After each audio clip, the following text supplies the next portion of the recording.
அனைவருக்கும் உற்சாகமான மாலை வணக்கம்.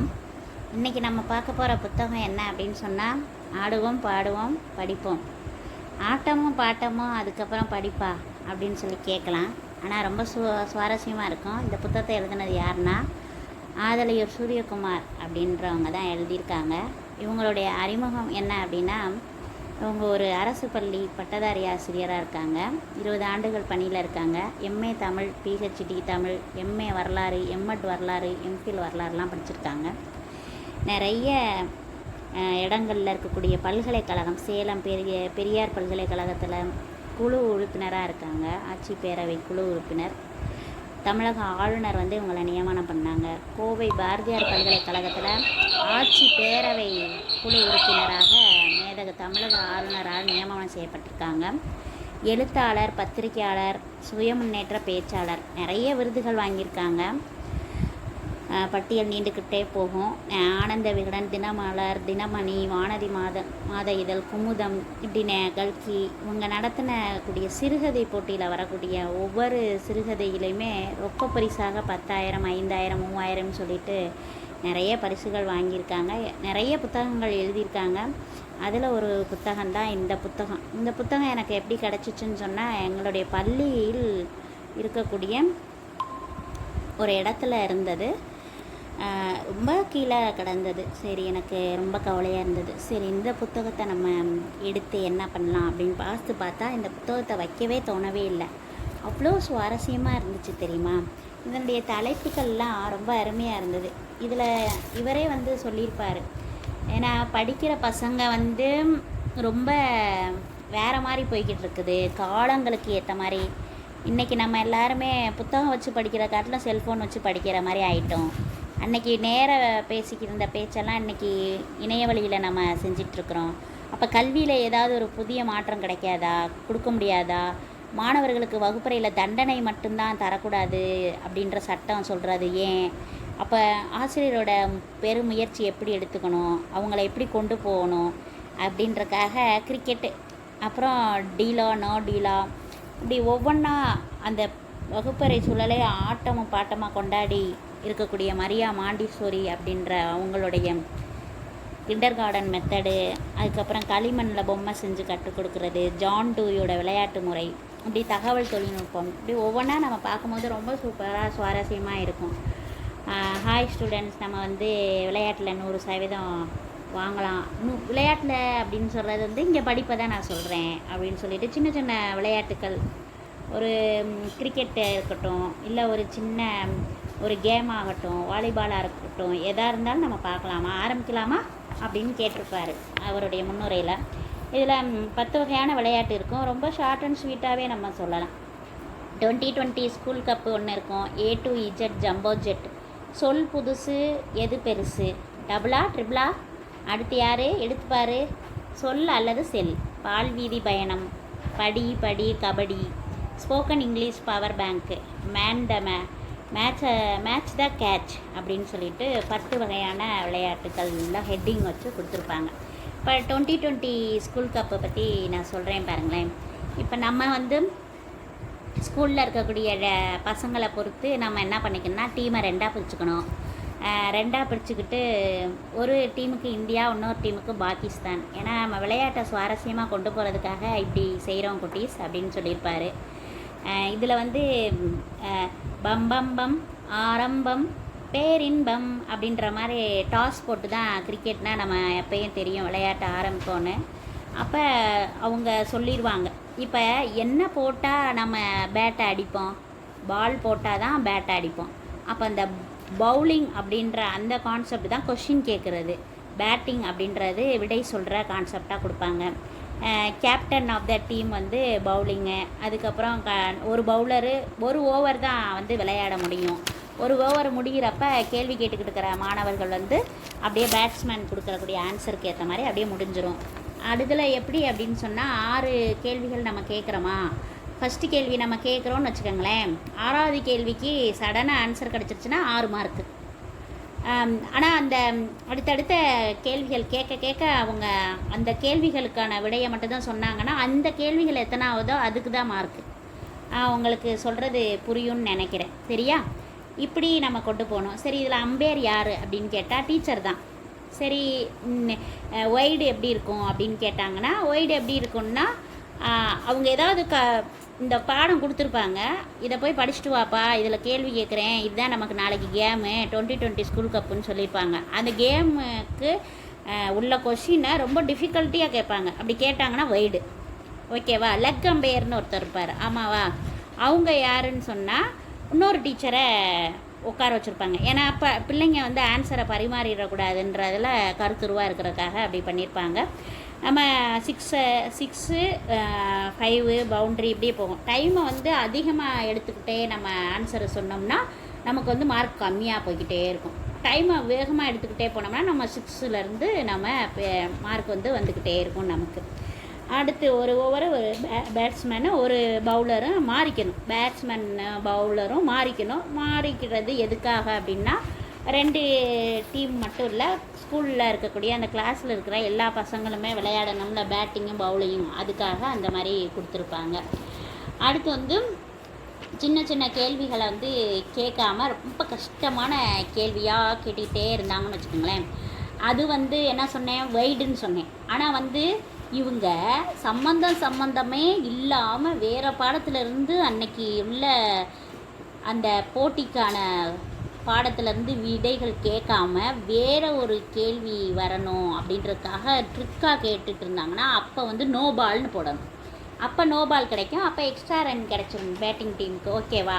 இப்படி கேள்வி கேட்டு இப்படியே போய்கிட்டே இருக்கோம். அம்பையர்கிட்ட போய் நம்ம அப்பீல் பண்ணலாம். இந்த மாதிரி கேட்குறாங்க, இவங்க வந்து எனக்கு வந்து கரெக்டாக கொடுக்கல அப்படின்ற மாதிரி கேட்கலாம். அதே வந்து கேள்வியை வந்து இப்போ வந்து நான் ஒய்டுன்னு ஒரு கேள்வி சொன்னேன் பார்த்தீங்களா, அந்த கேள்வி எப்படி இருக்குன்னா, இந்தியாவின் தேசத்தந்தை யார் அப்படின்னு கேட்குறதுக்கு பதிலாக இவர் ஒரு சுதந்திர போராட்ட தியாகி, இவர் கதர் ஆடைக்கு ஆதரவு தந்தார், எளிமையான வாழ்க்கையை மேற்கொண்டார், இப்படி சுற்றி கேட்குறது. இது வந்து பாடத்திலே சம்பந்தமே இல்லாத ஒரு கேள்வியை கேட்டாங்கன்னா அந்த கேள்விக்கு என்ன கொடுத்துடணும்னா நோ பால் கொடுத்துடணும். இப்படி நமக்கு போய்கிட்டே இருக்கும். டீம் ரொம்ப சூப்பராக போயிட்டுருக்கோம். அடுத்து வந்து இன்னொரு அம்பையர் இருப்பாரா, அவரை வந்து என்ன பண்ணிக்கணும் அப்படின்னு சொன்னால் டெக்ஸ்ட் புக்கை எடுத்து திறந்து பார்த்துக்கலாம். இப்போ வந்து நம்ம கேட்குற கேள்விக்கு யாராவது பதில் தப்பாக சொல்லிட்டாங்கன்னா நம்ம ஓப்பன் புக்கு மாதிரி எடுத்து அதையும் நம்ம ஒரு இன்ட்ரெஸ்ட்டாக நம்ம கொண்டு போய்க்கலாம். அடுத்து வந்து பேட்ஸ்மேன் வந்து பதிலே சொல்லலாம், அவருமே சொல்லலாம், சிக்ஸரு பவுண்ட்ரி எதுனாலும் அடிக்கலாம். சப்போஸ் அந்த பந்தில் வந்து அவர் அவுட்னு வச்சுக்கோங்களேன், நாட் அவுட்டுன்னு கொடுத்துக்கலாம். ஏன்னா ராங் ஆன்சர் அப்படின்னு சொன்னால் சாரி அப்படின்னு சொல்லி பாஸ் பண்ணிடலாம். இப்படி ஒவ்வொரு விஷயங்களும் போயிட்டே இருக்கும். இதில் மின்னூட்டத்தின் அழகுனா என்ன, தமிழ் தாத்தா யார், எந்த இந்திய மாநிலத்துக்கு 2 தலைநகரம் இருக்குது, சார்க்கோட விரிவாக்கம் என்ன, இப்படி நம்ம எந்த வகையான நம்ம டீச்சர் அப்படின்றத பார்த்துக்கிட்டு அந்த சப்ஜெக்ட்டுக்கு ஏற்ற மாதிரி நம்ம வந்து நிறைய கொஷின்ஸை நம்ம அமைச்சிக்கிட்டு அதுக்கு ஏற்ற மாதிரி டீம்ஸ்க்கு நம்ம கொடுத்து விட்டுட்டோம்னா அவங்க நல்லா ப்ரிப்பேர் பண்ணிவிட்டு வெள்ளனா வந்து விளையாடுவாங்க. இதுதான் ஃபஸ்ட்டு. இந்த விளையாட்டு ரொம்ப சூப்பராக இருந்துச்சா? இதுதான் 2020 ஸ்கூல் கப். இதில் யார் நிறைய ஸ்கோர் எடுக்கிறாங்களோ அவங்களுக்கு வின்னர் கப்பு கொடுத்துக்கலாம். யார் வந்து கம்மியாக எடுக்கிறாங்களோ 2வது டீமுக்கு ரன்னர் கப்பை கொடுத்து நம்ம விளையாட்டை முடிச்சிடலாம். இதுலேயும் அழகாக நிறைய நல்ல சுவாரஸ்யமான பதில் யார் சொல்லியிருக்காங்களோ அவங்களுக்கு man of the match, man of the series இந்த மாதிரிலாம் கொடுத்துக்கலாம். ஓகேவா? இப்போ நம்ம 2வது டாபிக் போகிறோம். அது வந்து A to Z jumbo jet.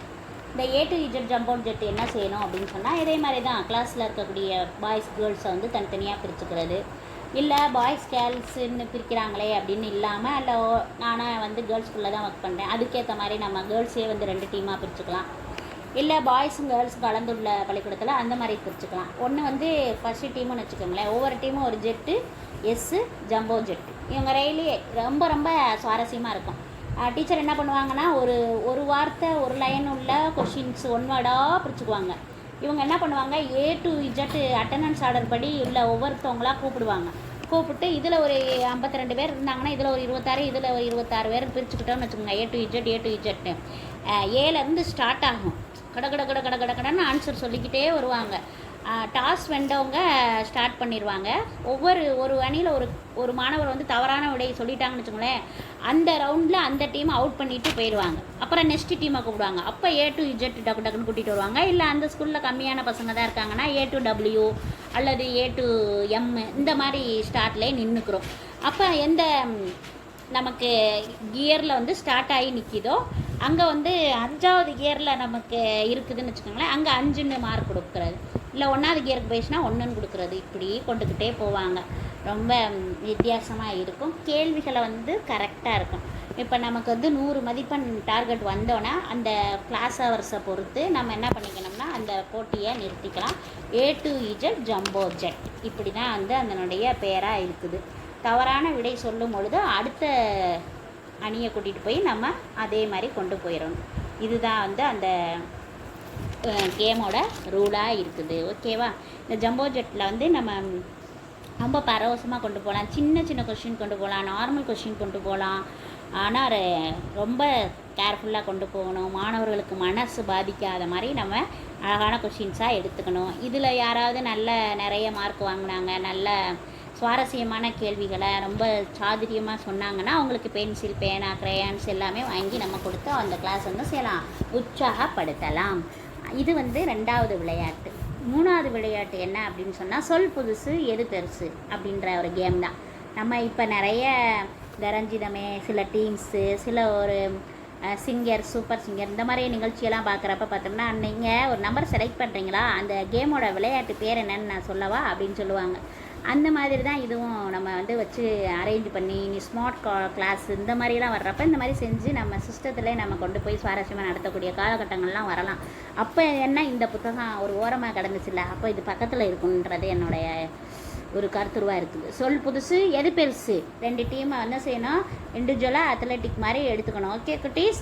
அப்போ வார்த்தை ஜாலம் இது விளையாட்டு. ஏன்னா ஃபிசிக்ஸு, கெமிஸ்ட்ரி, பயாலஜி இதெல்லாம் பார்த்தீங்கன்னா தியரியில் டேர்ம்ஸ் எல்லாம் ரொம்ப ரொம்ப டிஃபிகல்ட்டாக இருக்கும். இங்கே பயாலஜிஸ்லாம் பார்க்குறப்ப ஹைபிஸ்கஸ், ரோசா சைனன்சிஸ் செம்பருத்தியோட பேராக, அதே இது ஃபீமேல் அனாபுலஸ் மஸ்கிட்டோஸ் வந்து மலேரியா அப்படின்ற அந்த ஒரு உயிரியோட பேராக இருக்கும். இப்படி ஒவ்வொரு பேரையும் நம்ம கரெக்ட் பண்ணுறதுக்காக அவங்க என்ன பண்ணிக்கலான்னு சொன்னால் இந்த ரைமிங் இருக்கிறதுக்காக டைட்டில் அப்படி வச்சுருப்பாங்கன்னு நினைக்கிறேன். இந்த சொல் புதுசு எது பெருசுன்னு. உண்மையாக நீங்கள் வந்து ஒரு சொன்னீங்கன்னு வச்சுக்கோங்களேன், உங்களுக்கு அது பெருசாக இருந்துச்சுன்னா உங்களுக்கு மார்க்கு பெருசு. இப்போ சஸ்பென்ஸை நான் ஒன்று சொல்கிறேன் பாருங்களேன். உங்ககிட்ட வந்து பா அப்படின்னு ஸ்டார்ட் பண்ணக்கூடிய ஒரு ஃப்ரீடம் ஃபைட்டர் நேம் கேட்குறாங்க. அப்போ ஃப்ரீடம் ஃபைட்டர் நேம் கிடைக்கும் போது நீங்கள் வந்து இப்போ வந்து பகத்சிங்னு சொல்லிடுறீங்க. பா, கா, இத்து, சி, இங்கு எத்தனை லெட்டர் இருக்குது? 5 தான் இருக்குது. இப்போ 5 மார்க் தான் உங்களுக்கு கொடுக்க முடியும். நீங்கள் கொஞ்சம் யோசிச்சு பார்த்து சொன்னீங்கன்னு வச்சுக்கோங்களேன்.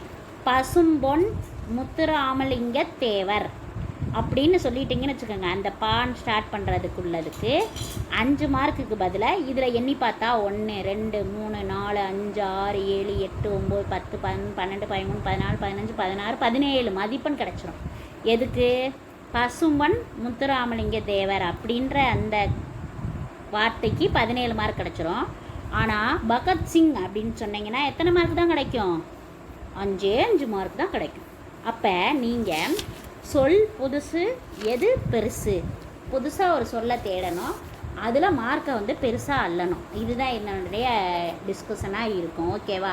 இப்போ ஹெச் அப்படின்ற ஒரு வார்த்தையில் உள்ள ஒரு டிசீஸ் சொல்லுங்கள் அப்படின்னு கேட்குறாங்கன்னு வச்சுக்கோங்க.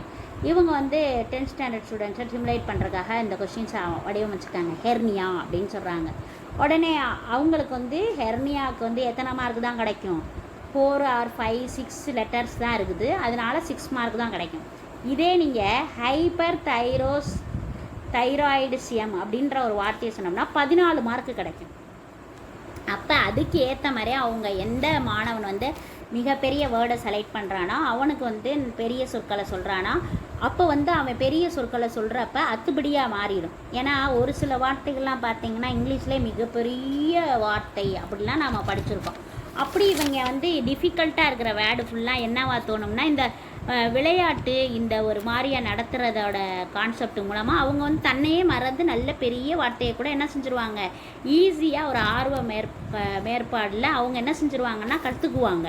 நம்ம சயின்ஸ் இன்வென்டரு, அறிஞர்கள், ஹிஸ்டாரியன், தொல்பொருள் சின்னங்கள், வேதிப்பொருட்கள், சேர்மங்கள், கதிர்வீச்சுக்கள், பூகோளம், கடல்கள், நதிகள், எதுனாலும் சரி இப்படியே ரவுண்டை கொண்டு போய் அந்த டீமை என்ன செஞ்சுக்கலாம், மூடிடலாம்.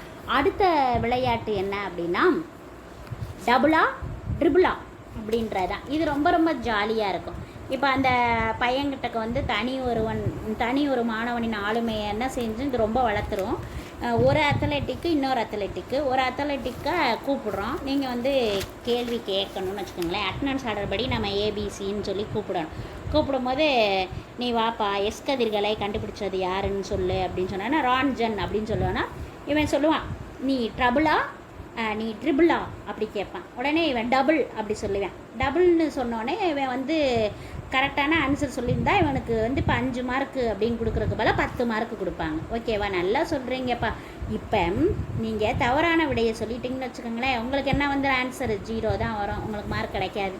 அப்புறம் கரெக்டான ஆன்சர் சொன்னோன்னா அடுத்து வந்து நான் டபுளா ட்ரிபிளா அப்படி கேட்டோன்னா அது ட்ரிபிளா அப்படின்னு சொன்னோன்னா ட்ரிபிள்னு சொல்லிட்டுன்னு வச்சுக்கோங்களேன், ரொம்ப த்ரில்லாக கொண்டு போயிட்டே இருக்கணும். ஒரு குறிப்பிட்ட ஸ்டேஜில் வந்து 160 இல்லை 200 300ன்னு சொல்லி மார்க்கு வர்றப்ப எத்தனை கேள்விகள் எத்தனை கரெக்ட் ஆன்சர் அப்படின்றத பார்த்து இந்த டீம் தப்பாக சொல்லிட்டா அடுத்த டீம் கொடுத்துட்டு இப்படியே சுவாரஸ்யமாக பாடத்திட்டத்தை நம்ம எப்படியெல்லாம் கொண்டு போகலாம் அப்படின்ட்டு ஒரு பாடப்புத்தகத்துக்கு 9 கேள்விகள் அப்படின்ற மாதிரி செட் பண்ணி அவங்கள இங்கே கவனி, நீ சொல்லவே தேவையில்லை, உடனே நீ இங்கே கவனிச்சுக்கிட்டே இருந்தால் போதும் அப்படின்ற மாதிரி கொண்டு போயிடணும்.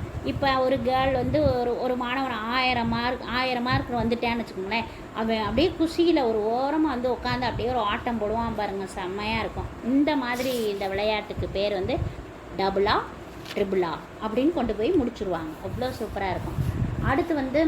அடுத்து யார் எடுத்து பாரு அப்படின்ற ஒரு கேள்வி.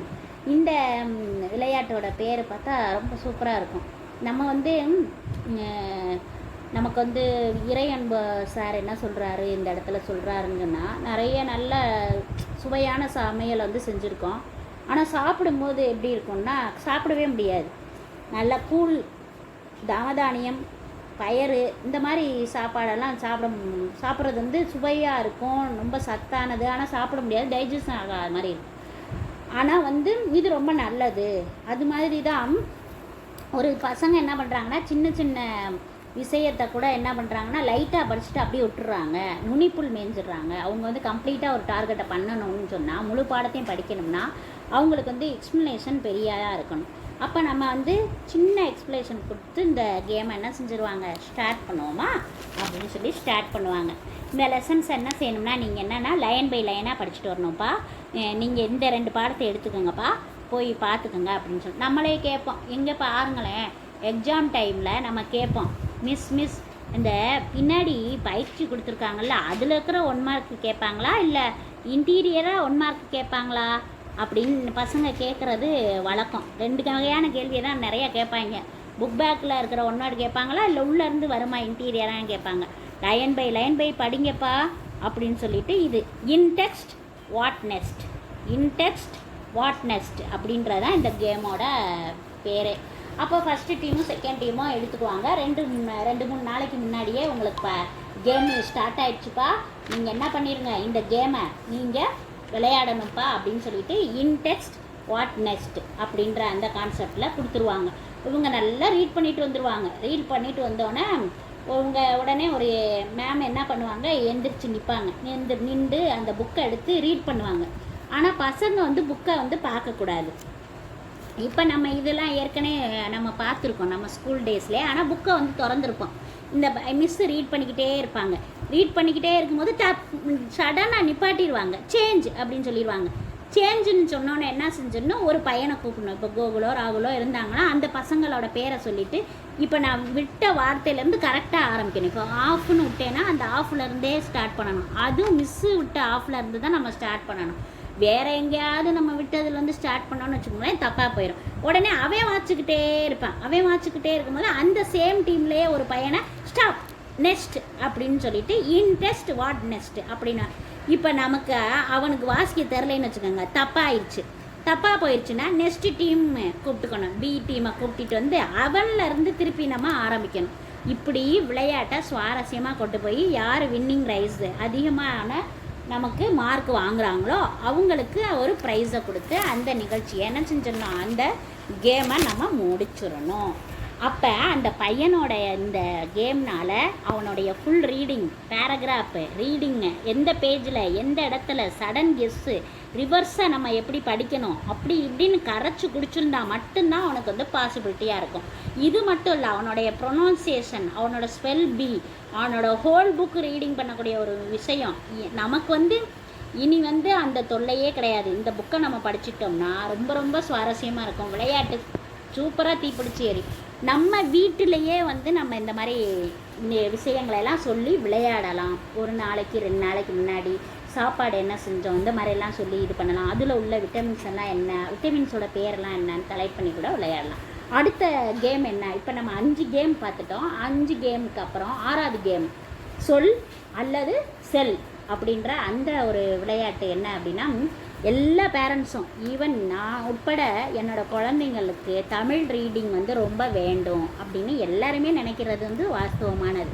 ஏன்னா நம்ம பிள்ளைங்க மெட்ரிகுலேஷன்லேயும் சிபிஎஸ்சிலையும் வேறு ஏதோ ஒரு ஸ்கூல்லையும் படிக்கிறாங்க. அப்போ தமிழ் மீடியத்தில் படிக்கிறவங்களுக்கு இருக்கக்கூடிய ரீடிங் ஹேபிட் கூட நம்ம பிள்ளைங்கக்கிட்ட இல்லை.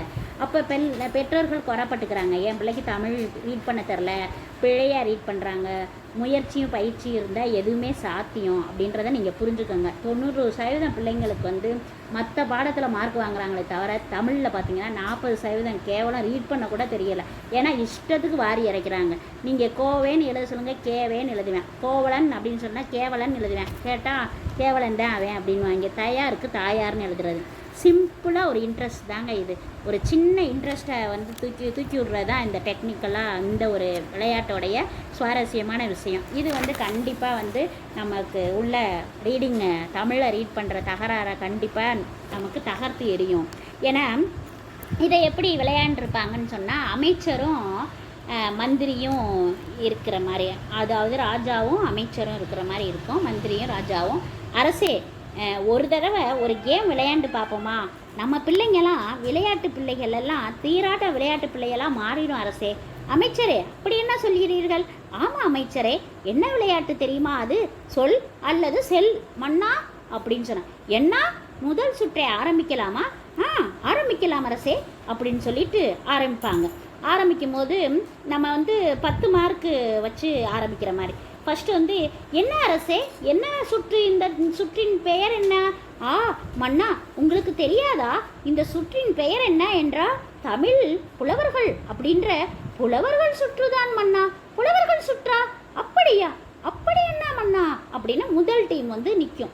முதல் டீம் நின்றுட்டு புலவர்கள் பேரெல்லாம் ஆசிரியர் பட்டியலிட்டு முதல் நாளே அல்லது 2 தினங்களுக்கு முன்பாகவே கொடுத்துருப்பாங்க.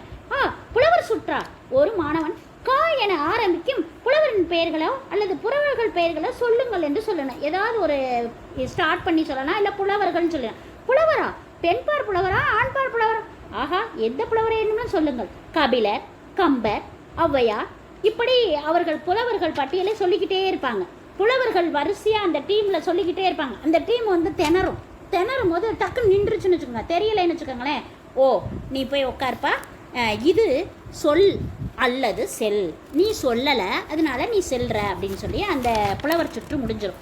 இது பெரிய ஹையர் கிளாஸஸில் கொண்டு போகணும்னு சொன்னால் நம்ம என்ன பண்ணலாம், உரிச்சொற்றுவடர், பண்புத்தொகை, வினைத்தொகை, இந்த மாதிரி இலக்கண சுற்று அப்படின்னு கொண்டு போகலாம். இதில் ஸ்டார்ட் பண்ணலேருந்து என்ன வேணாலும் நம்ம வந்து சுற்றுக்களை கொண்டு போகலாம். வாழ்த்து, திருக்குறள், நாலடியார், நான்மணிக்கோவை, ஆசாரக்கோவை, ஏலாதி, வழிபாட்டு பாடல்கள், நூலாசிரியர்கள் பெயர், புலவர்கள் பெயர், கவிஞர்கள் பெயர், உரைநடை பகுதியில் வரக்கூடிய கதைமாந்தர்கள் பெயர், பாடம் எழுதியவர்கள், தலைவர்கள் பெயர்கள், அவங்க சுவாரஸ்யத்தில் எல்லா பேரையும் சொல்லுவாங்க. கோப்பரஞ்சோழன், பிசுராந்தியார், இப்படி எல்லா வகையான பெயர்களையும் திக்கு திணறாமல் அழகாக அருமையாக அவங்க சொல்லும் பொழுது அந்த சுவாரஸ்யமாக அந்த விழா அப்படின்ற மாதிரி இந்த கேம் வந்து விளையாட்டு சூடு பறக்கும். சொல் அல்லது செல் அப்படின்னு சொல்லிட்டு இப்படி இருக்கும் பொழுது எப்படி நம்மளுடைய குழந்தைகளும் சரி, நம்மளோட மாணவ செல்வங்களும் தமிழ் தகராறுடன் பேசுவார்கள். தகராறெல்லாம் தெரியப்படும். என்ன மன்னா, புரிந்ததா அப்படின்னு கேட்குற மாதிரி இந்த விளையாட்டு முடிஞ்சிடும்.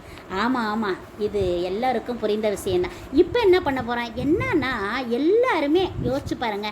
தம்பி, நீ வந்து எதிர்கால உனக்கு கனவு என்னப்பா அப்படின்னு கேட்டால் என்ன தான் சொல்லுவாங்க தெரியுமா? நிறைய பேர் ஏரோநாட்டிக்கல் இன்ஜினியருங்க. ஏரோநாட்டிக்கல் இன்ஜினியரா? ஆஹா, நம்ம எல்லாருமே தரையில் மட்டும் இல்லை, தண்ணியில் மட்டும் இல்லை, நம்ம எங்கே போகணும்னு நினைக்கிறோம்? வானத்தில் இருக்கக்கூடிய பால்வழி திரளுக்கு போகணும்னு சொன்னோம். இந்த விளையாட்டோட பேர் என்ன தெரியுமா? பால்வீதி பயணம். இந்த பால்வீதி பயணத்தில் என்ன பண்ண போகிறோம் அப்படின்னு சொன்னால், இவங்க சொன்னாங்க அட்ராக்டிவாக இருக்கிறதுக்காக சயின்டிஸ்ட் அப்படின்ற பேரெல்லாம் வச்சுக்கிட்டு இவங்க விமான சாகசம், சேட்டலைட்டு, ஏவுகணை, பறக்கும் தட்டு, மாயாஜால படங்கள், நீங்கள் இதெல்லாம் உருவாக்கணும். அங்கே ஒரு குண்டு மாதிரி வச்சு அந்த இதெல்லாத்தையும் எடுத்துகிட்டு வரணும். கல்பனா சாவ்லா, சுனிதா வில்லியம்ஸ் இவங்கெல்லாம் நமக்கு ரோல் மாடலாக வச்சுக்கிட்டு ஃபோட்டோஸு, அதில் இருக்கக்கூடிய சயின்ஸு இதெல்லாம் மிதக்க விடணும். அந்த கிளாஸ் ரூமை வந்து ஃபுல் அண்ட் ஃபுல்லு அந்த சயின்டிஸ்டாக இருக்கக்கூடிய அந்த விஞ்ஞானிகள் மீதக்கூடிய ஆர்வத்தை தூண்டக்கூடிய அந்த பால்வழி திரளாக மாட்டிடணும். அப்போ மாணவர்களே, உங்கள் உடல் முழுவதும் உற்சாகமான ஆக்சிஜனை நிரப்பிக்கொள்ளுங்கள். இதுதான் அந்த இடத்துல ஆக்சிஜனை நிரப்பிக்கிட்டு நம்ம போகிறோம். ஆனால் கிளாஸ் ரூமில் தான் இருக்கோம். ஆனால் பால்வழி திறத்துக்கு பயணம் பண்ண போகிறோம். பூமியிலேருந்து 8000 கிலோமீட்டர் ஒரு விண்கல் தெரிக்குது பார்த்தீங்களா? அப்போ 1000 கிலோமீட்டர் வேகத்தில் போகும். அந்த விண்கல் என்ன தெரியுமா? பூமியின் போது மோதினோடனே நமக்கு சுக்குநூறாக போனோடனே ஹிரோஷிமா, நாகசாகி இந்த மாதிரி ஒரு நிகழ்வுகள்லாம் ஜப்பானில் ஏற்பட்டுச்சுல்ல, அந்த மாதிரி ஒரு ராக்கெட் வர்ற மாதிரி ஆபத்து வர்றப்ப என்ன பண்ணணும்? நம்ம பூமியை காப்பாற்றணும்.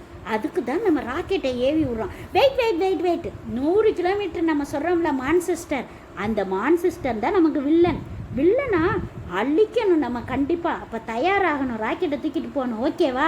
நம்ம எப்படியாவது நம்மளுடைய அந்த வில்லன்கள்ன்ற மான்செஸ்டரை நம்ம வந்து இந்த இடத்துல இருந்து விரட்டி விட பார்க்கணும். அவங்ககிட்ட இருந்து எப்படி எஸ்கேப் ஆகணும்னு நம்ம கவனிக்கணும். அப்போ இன்னொரு 1000 கிலோமீட்டர் போனோன்னா ஒரு வில்லன் இருப்பான்.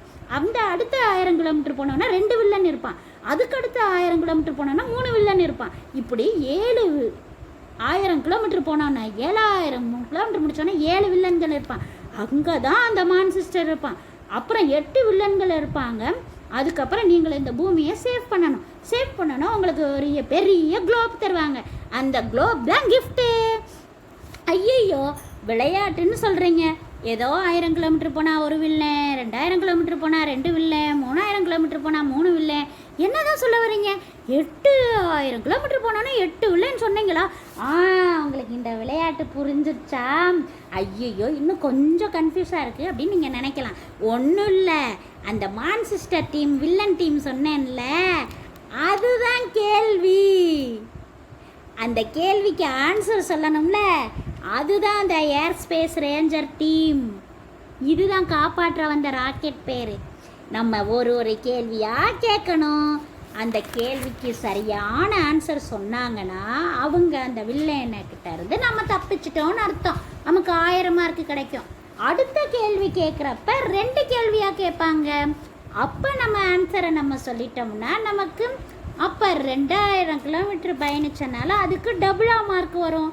இப்படி நம்ம மான்செஸ்டரை தாக்கி நம்ம என்ன பண்ணிடணும்? அந்த ப்ரோக்ராமை ஸ்டார்ட் பண்ணி ஸ்பேஸ் கிராஃப்ட்லேருந்து நம்ம அந்த மின்கல்லை தூக்கி போட்டுறணும். அப்போ தான் நம்ம அந்த ப்ரோக்ராம் ஸ்டார்ட் பண்ணணும். அப்போ மான்செஸ்டர்னால் என்னன்னு புரிஞ்சிருச்சா? அப்போ ரேஞ்சர் பீட்னா என்னன்னு புரிஞ்சிருச்சா? இந்த ரேஞ்சர் டீமுக்கு ராங் ஆன்சர் சொன்னால் இந்த ரேஞ்சர்ஸே மான்செஸ்டரும் மாறிக்கணும். ஏன்னா கேள்வி கேட்குறவங்க தான் யார்? மான்செஸ்டர். பதில் சொல்கிறவங்க தான் யார்? ஏர் ஸ்பேஸ் ரேஞ்சர். ஓகே. இப்படி மார்க் நம்ம 8000 மார்க் வர்ற வரைக்கும் வரணும். நீங்கள் சப்போஸ் 6000 5000 மார்க் தான் வாங்கியிருக்கீங்கன்னு வச்சுக்கோங்க, உங்களுக்கு குட்டி குளோப் கொடுப்பாங்க. ஓகேவா? பால்வழி பயணம் தானே சொல்கிறோம், பால்வீதி பயணம், மில்கி வேன்னு. அதனால் குட்டி குளோப் கொடுப்பாங்க. நீங்கள் 8000 சொல்லிட்டீங்கன்னா ஒரு பெரிய குளோப் கொடுப்பாங்க பியூட்டிஃபுல்லாக. நான் என்ன பண்ணுவேன் தெரியுமா அப்படின்னு இந்த ஆத்தர் சொல்கிறாரு. யாரெல்லாம் இந்த நிகழ்ச்சிக்கு வந்து நல்ல ஆன்சர் சொன்னாங்களோ, இப்போ இருக்கிறீங்கள 5 பேர், இவங்க எல்லாருக்குமே நான் குலோப் ஜாமுன் கொடுக்க போகிறேன் அப்படின்னு சொல்லியிருக்காரு. Thank you very much. சூப்பராக இருந்துச்சா இந்த கேமு? இது மட்டும் நம்ம என்ன பண்ணணும்னா கடைசியாக ஒரு ஸ்டீல் போர்டு வச்சு கலர் சாக் பீஸை வச்சு பூமி, மலை, பிரபஞ்சம் அந்த எல்லாத்தையும் வரையணும். பிளானட் எல்லாம் வரைஞ்சுக்கணும். ஏன்னா ஆசிரியர் தான் பிரபஞ்சத்தை இயக்கக்கூடிய ஒரு இறைவன். அப்போ அந்த நிகழ்ச்சியோட ஹீரோ யாருன்னா ஆசிரியர். ஏன்னா மாதா பிதா குரு தெய்வம் அப்படின்ற அந்த விஷயத்தில் நமக்கு எப்பயுமே ஹெல்ப் பண்ண போகிறது ஆசிரியர் தான். ஒரு பலூனில் கலர் துணியை கட்டி பெரியதாக கல் மாதிரி ரெடி பண்ணி அங்கங்கே தொங்க விடணும். விண்கல் மாதிரி ரேஞ்சர்ஸாக கரெக்ட் பண்ணணும். பவர் ரேஞ்சர் அப்படின்ற மாதிரி போயிடும். இந்த கேம் ரொம்ப சுவாரஸ்யமாக இருந்துச்சா? அடுத்து வந்து நமக்கு வந்து 8வது விளையாட்டுக்கு போகிறோம். அதில் என்ன தெரியுமா, எல்லாரும் 1 மார்க் படிச்சிடுறாங்க, புலவர் சுற்றுலா புலவர்களை படிச்சிடுறாங்க, கஷ்டமான விஷயத்தில் சொல்ல அல்லது செல்லுன்னு போயிடுறாங்க, ரொம்ப பெரிய விஷயங்களில் சின்ன சின்ன கேள்விகளை அமைச்சு அழகாக பால்வழி தரத்தில் போய் அழகாக நிறைய கேள்விகளை பார்த்தோம்ல. ஆனால் இது என்ன தெரியுமா, கபடி கபடி கபடி கபடி கபடி கபடி கபடி கபடி கபடி கபடி கபடி கபடி மூச்சே இல்லை விடாமல் கபடி கபடி கபடி செஞ்சுக்கிட்டே போகணும். அந்த இதில் என்ன பண்ணணும்னா பெரிய பெரிய கேள்வியாக கொடுத்து விடணும், அவங்க படிச்சுட்டு வரணும். ஏன்னு கேட்டால் பெரிய கேள்வியை பார்த்தாவே நம்ம பசங்களுக்கு அலர்ஜிங்க. அப்ஜெக்டிவ் டைப்னா அங்கி பிங்கி பார் அப்படின்னு போட்டுருவோம் ஏதாவது ஒரு ஆன்சர். ஏன்னா நெஞ்சை பதைக்க வைக்கிற ஒரு விஷயமாக தான் பெரிய கேள்வி இருக்குது. எவ்வளோ பெரிய மாத்திரை அப்படின்ற மாதிரி பஞ்சதந்திரத்து. ஆமாவா, இந்த மாதிரியே எவ்வளோ பெரிய கேள்வி எப்போ படிப்பேன் அப்படின்னு அழுகுங்க பிள்ளைங்க. ஆனால் நான் நிறைய தடவை சொல்லியிருப்பேன், பெரிய கேள்வியை படிச்சிட்டேன்னு வச்சுக்கோங்க, சின்ன கேள்வியெல்லாம் அதில் ஜாயின் ஆயிரும். ஆனால் அந்த பிள்ளைங்களுக்கு அது புரியாது. அதனால ஸ்மால் கொஸ்டின் 2 மார்க் 3 மார்க்கை படித்து அதை ஃபுல்லாக கனெக்ட் பண்ணி 5 மார்க்கில் போய் படித்து எழுதிருங்கன்னு நானும் சொல்லுவேன். அலர்ஜி இவ்வளோ பெரிய அலர்ஜி. கபடி கபடி கபடி கபடி கபடி கபடி கபடின்னு ஒரு டீம் கொண்டு வந்து டீச்சர் கேள்வி கேட்க ஆரம்பிச்சிருவாங்க. இங்கே வா, ரொம்ப ஜாலியாக கொண்டு போகலாம், நீ பெரிய கேள்வி படிக்கிறதுக்கு ரொம்ப கஷ்டப்படுறியாமலே, நம்ம கபடி டீமுக்கு வர்றியா, டீம் ஏ இங்கே வா, டீம் 2 டீம் பி நீ இங்கே வாமா, நீ நில்லுப்பா, நீ இங்கே வா, நான் தான் உங்கள் அப்பேண்டா, நல்ல முத்து பேரேண்டா, வெள்ளி பெரம்பெடுத்து வாரேண்டா பாட்டு போட்டுக்கிட்டே கபடி கபடி கபடி கபடி கபடி. ஆமாம், வீரத்துக்கு போனவங்க தானே நம்ம, எதுக்கு நம்ம பயப்படணும்? பயப்படவே கூடாது. இதில் ரெஃப்ரி யார் தெரியுமா? டீச்சர் தான். பிக் கொஸ்டினை ஸ்டார்ட் பண்ணுங்க. நெப்போர் லபீஸ் குறுக்கு வெற்று தோற்றம் விவரி. இந்த ஒரு டீமுக்கு சொல்லும்போது என்ன பண்ணணும் தெரியுமா? டக்கு டக்கு டக்கு டக்கு டக்கு டக்குன்னு அதை சொல்லிக்கிட்டே அவங்க வந்து ஆன்சரை சொல்லிக்கிட்டே கபடி பண்ணிக்கிட்டே இருப்பாங்க. ஆன்சரை லைன் மறந்துருச்சுன்னு சொன்னோன்னே அடுத்த டீமில் இருக்கவங்க கபடி சொல்ல ஆரம்பிச்சிருவாங்க. இப்படி முழுமையாக சொல்லக்கூடிய அந்த விஷயத்தில் எதிரணி அவுட்டுன்னு வச்சுக்கோங்களேன், அவங்களுக்கு மார்க் போகாது. இது பெரிய கேள்வி படிக்கிறதுக்கு ஒரு சுவாரஸ்யமான விஷயமாக இருக்கும். இந்த புக்கு வேணால் ரொம்ப குட்டியாக இருக்கும். பக்கங்கள் வந்து எவ்வளோ இருக்குதுன்னா 64 பக்கங்கள் தான். ஆனால் ரொம்ப வந்து சுவாரஸ்யமாக இருக்கும். ஏன்னா இது ஃபுல்லாக நம்ம கொஞ்சம் பெரிய ஆள் ஆயிட்டனால நமக்கு வந்து இது வந்து படிக்கிறதுல கொஞ்சம் சிரமமாக தெரியுது. ஆனால் வந்து நமக்கு சின்ன பிள்ளைங்களோ, நம்ம பிள்ளைங்க இப்போ 1வது 2வதுன்னு படிக்கிறாங்கன்னு நீங்கள் நினச்சிக்கிட்டிங்கன்னா இந்த புத்தகம் வந்து நமக்கு கற்கண்டாக இருக்கும், ரொம்ப பெரிய தேனாக இருக்கும், நமக்கு பெரிய வரப்பிரசாதமாக இருக்கும் அப்படின்றத நான் இங்கே சொல்லிக்கிறேன். இந்த ஆட்டம் சூடு பிடிச்சி அழகாக ஒவ்வொரு செகண்ட்ஸையும் பொறுத்து நிறைய மாணவர்களை நம்ம பிரித்து பேசி இப்போ இயற்பியல் தராசின் அமைப்பை விவரி, சேர்மங்களின் இயல்புகளை, சகப்பிணைப்பு சேர்மங்களின் இயல்புகள் என்ன அப்படின்னு இப்படி ஒவ்வொரு ஆளும் விளையாட்டு வந்து ஆன்சர் சொல்ல முடியலைன்னா அவங்கள டீமை விட்டு அவுட் பண்ணி வெளியில் விட்டுறணும். அந்த டீமை விட்டு ஃபைனலாக யார் இருக்காங்களோ அவங்க தான் இந்த இதில் 4 நாளாக பிரிச்சுக்கிட்டோம்னா லீக் போட்டி வச்சுக்கலாம், செமிஃபைனல் வச்சுக்கலாம், ஃபைனல் வச்சுக்கலாம். இப்படி யாரெல்லாம் அசத்த போகிறீங்க ஸ்டூடெண்ட்ஸ்க்கெல்லாம் வாழ்த்துக்கள்னு சொல்லி நம்ம இந்த கேமை முடிச்சிடலாம். அடுத்து என்ன கேம் அப்படின்னா 9வது கேம். இந்த 9வது கேம் என்னென்னா ஸ்போக்கன் இங்கிலீஷ் பவர் பேங்க். எல்லாருமே நினைக்கிறது தாங்க, எல்லாருமே நம்ம ஸ்கூல்ஸில் தங்கிலீஷில் பேசிக்கிட்டே இருக்காங்க, இங்கிலீஷில் பேச மாட்றாங்க. அவங்கள என்ன பண்ணணும், நம்ம இங்கிலீஷில் பேச வைக்கணும். பீட்டர் விட்டுக்கிட்டு இருக்காங்க. சில நேரம் பார்த்தா அப்படி இப்படின்னு டீச்சர் வர்றப்ப மட்டும் பேசுகிறாங்க, அப்புறம் நான் அப்படியே பம்மிக்கிட்டு அப்படியே தமிழில் பேசிடுறாங்க. ஸ்கூல் கேம்பஸ்குள்ளே கிரவுண்டுக்குள்ளே அவங்க ஒழுங்காக இங்கிலீஷ் பேசலைன்னா சுற்றி வர சொல்கிறாங்க. இல்லை அடுத்த கிளாஸில் போய் இவன் வந்து தமிழ்லேயே இன்றைக்கி பேசிக்கிட்டு இருந்தான்னு அவனை போட்டு டார்ச்சர் பண்ணுறாங்க. நம்ம பசங்களுமே என்ன செய்கிறோம், புளிச்சாதம் அப்படின்றதுக்கு டைகர் ரைஸ்ன்னு எழுதிக்கிட்டு பேசுகிறாங்க. இப்படி ஒவ்வொருத்தனா பேசிகிட்டு இருக்காங்க. அதனால் அவங்கள ஃபுல்லாக நம்ம இங்கிலீஷில் பேச வைக்கிறதுக்கு தான் இந்த விஷயத்தை நம்ம கரெக்ட் பண்ணுறோம். ஓகேவா? இப்படி நிறைய பேர் நீட்டாக இல்லாமலே நீட்டாக பேசலாம் அப்படின்னு. இப்போ கட்டாயத்தின் பேரில் தான் எதுவும் சாத்தியம். ஏன்னா நம்ம உட்காந்து ஏப்பா இந்த பொண்ணையும் பால் குடிக்குமான்ற மாதிரி பேன் இருப்பாங்க. அவங்கள சொல்லி திருத்துவான்னு பார்ப்பா முடியாது. சொல்கிற கேட்பையா கேட்க மாட்டியா அப்படி அதட்டினா மட்டும்தான் கேட்பாங்க. அப்படின்னும் போது ஒரு 1 லைன் ஸ்டோரி மாதிரி நம்ம இந்த மந்திரமாக எடுத்துக்கிட்டு தான் நம்ம இந்த பசங்களை என்ன செய்யணும், எல்லா ஸ்டூடெண்ட்டும் கண்டிப்பாக இங்கிலீஷில் பேசணும். அப்போ play learn and grow together அப்படின்ற மாதிரி கேம்பஸில் யாரெல்லாம் நல்லா பேசுனாங்க அப்படின்றதுக்கு இது என்ன பண்ணணும்னு தெரியுமா?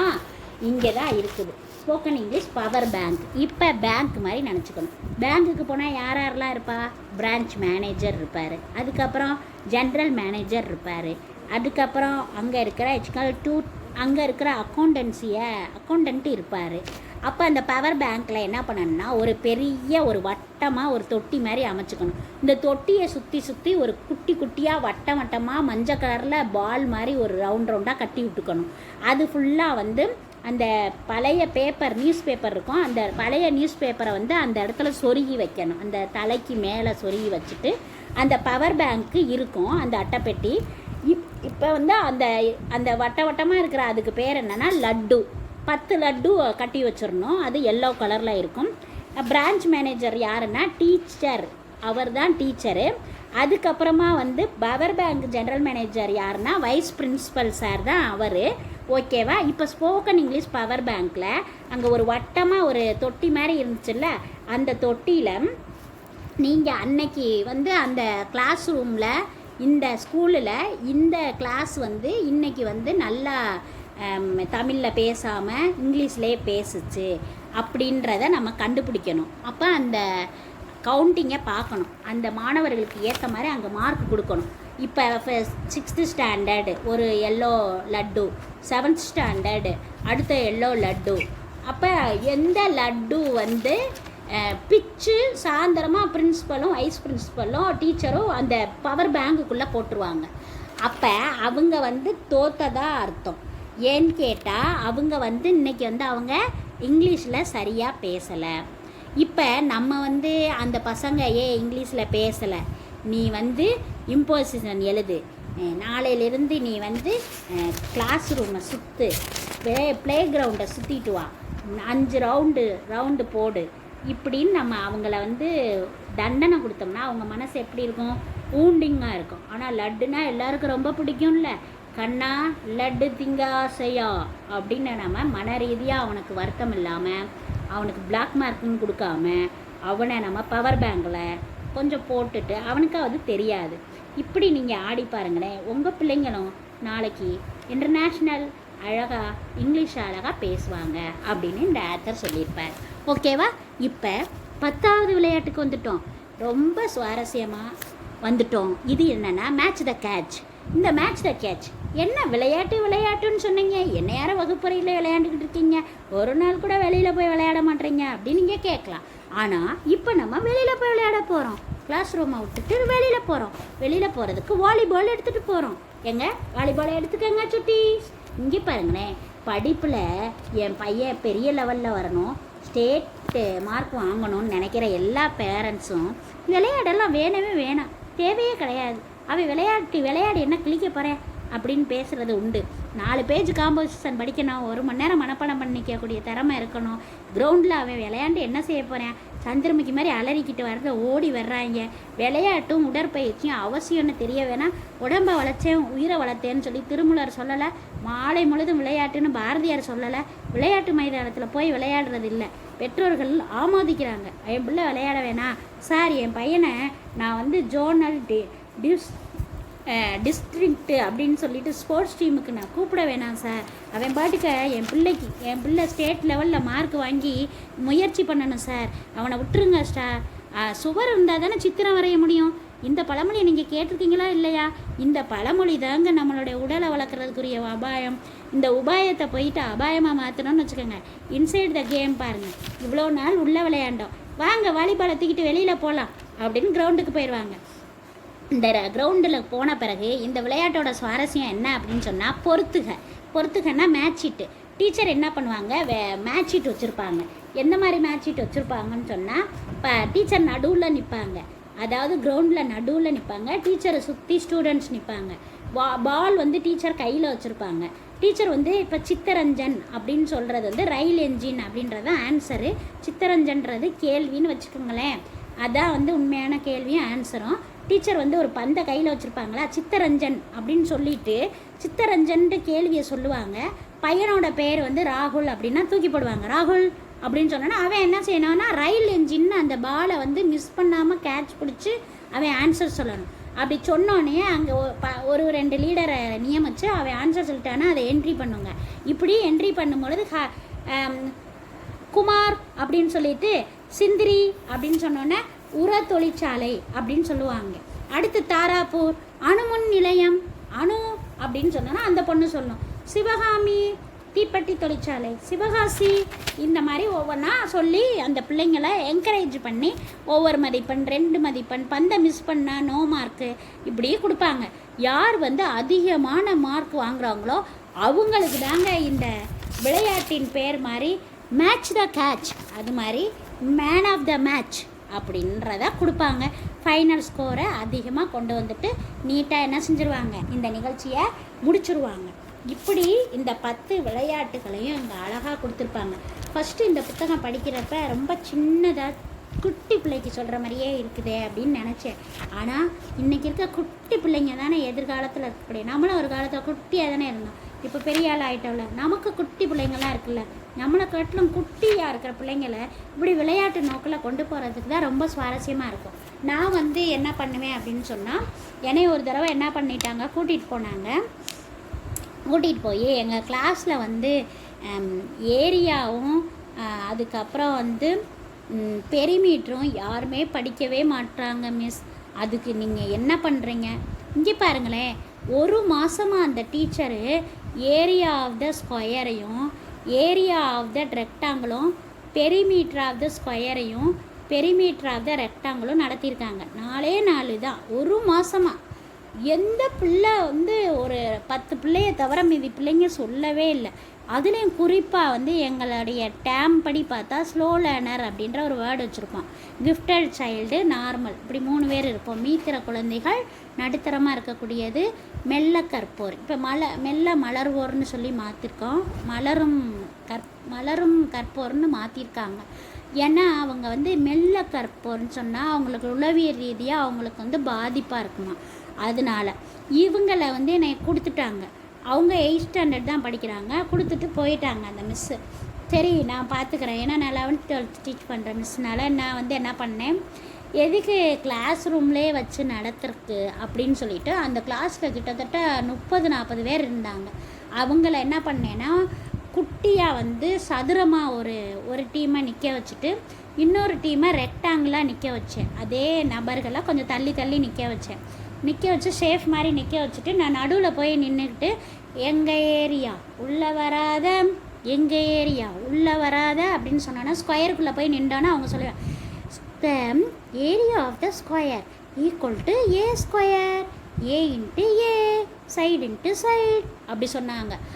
இந்த புக்கை நான் படிக்காததுக்கு முன்னாடியே அந்த விளையாட்டில் நான் விளையாடி இருக்கிறேன். அடுத்து வந்து பெரிமீட்டர் ஆஃப் த ஸ்கொயர் வர்றப்ப 4 சைடும் போய் நின்றுக்கிட்டு A plus A plus A plus A அப்படின்னு 4ஏன்னு சொல்லியிருக்கேன். இதே மாதிரி பெரிமீட்டர் ஆஃப் த ரெக்டாங்கிளுக்கும் 2 இன்ட்டு எல் ப்ளஸ் பியும், அதே மாதிரி ஏரியா ஆஃப் த ரெக்டாங்கிளுக்கு எல் இன்ட்டு பி, இந்த மாதிரி விளையாட்டுக்களை நான் விளையாடிய நினைவு இருக்குது.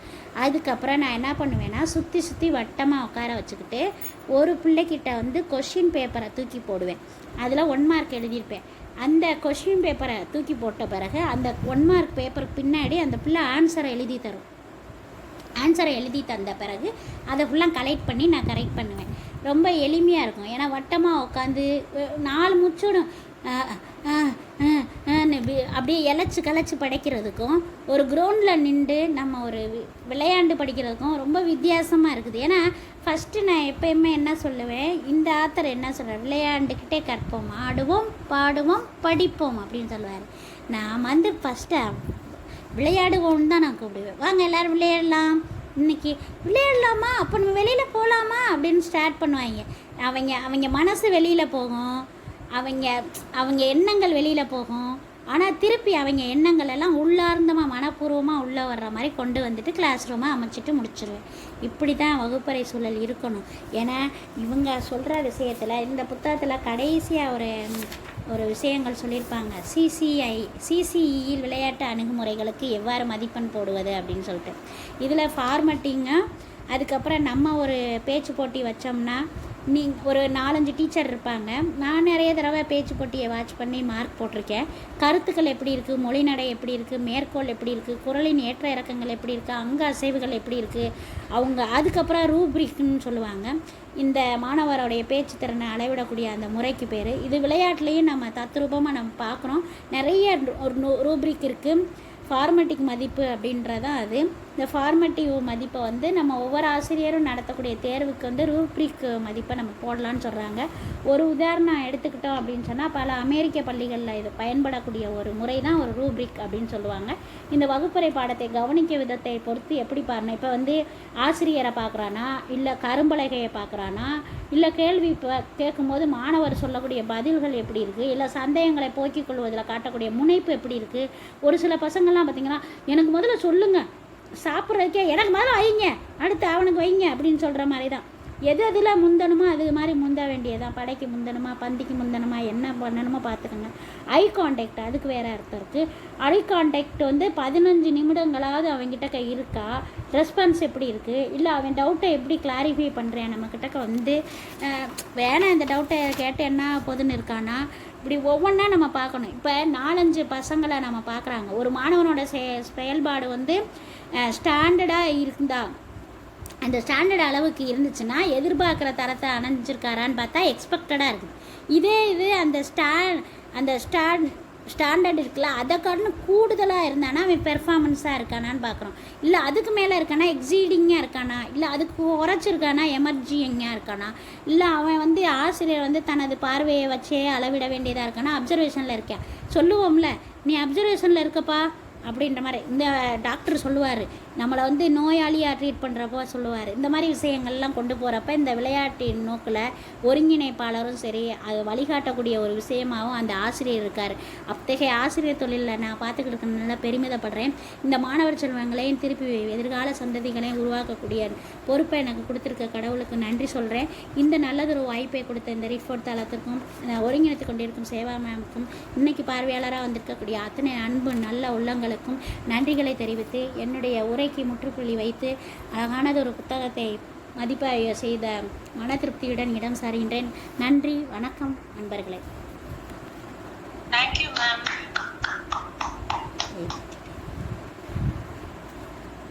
ரொம்ப நல்லா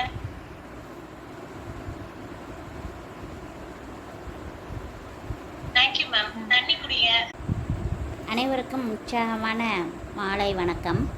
இன்றைக்கி நம்ம பார்க்க போகிற புத்தகம் என்ன அப்படின்னு சொன்னால், ஆடுவோம் பாடுவோம் படிப்போம். ஆட்டமும் பாட்டமும் அதுக்கப்புறம் படிப்பா அப்படின்னு சொல்லி கேட்கலாம். ஆனால் ரொம்ப சுவாரஸ்யமாக இருக்கும். இந்த புத்தகத்தை எழுதுனது யாருன்னா ஆதலையூர் சூரியகுமார் அப்படின்றவங்க தான் எழுதியிருக்காங்க. இவங்களுடைய அறிமுகம் என்ன அப்படின்னா, இவங்க ஒரு அரசு பள்ளி பட்டதாரி ஆசிரியராக இருக்காங்க. 20 ஆண்டுகள் பணியில் இருக்காங்க. MA Tamil, PhD Tamil, MA வரலாறு, எம்எட் வரலாறு, எம்ஃபில் வரலாறுலாம் படிச்சிருக்காங்க.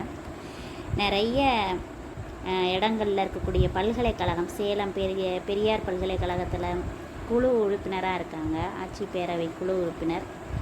தமிழக ஆளுநர் வந்து இவங்களை நியமனம் பண்ணாங்க. கோவை பாரதியார் பல்கலைக்கழகத்தில் ஆட்சி பேரவை குழு உறுப்பினராக மேதகு தமிழக ஆளுநரால் நியமனம் செய்யப்பட்டிருக்காங்க.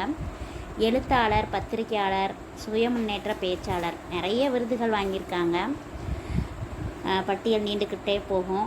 ஆனந்த விகடன், தினமலர், தினமணி, வானதி மாத இதழ், குமுதம், இப்படின்னு கல்கி இவங்க நடத்தினக்கூடிய சிறுகதை போட்டியில் வரக்கூடிய ஒவ்வொரு சிறுகதையிலையுமே ரொக்க பரிசாக 10,000, 5,000, 3,000 சொல்லிட்டு நிறைய பரிசுகள் வாங்கியிருக்காங்க.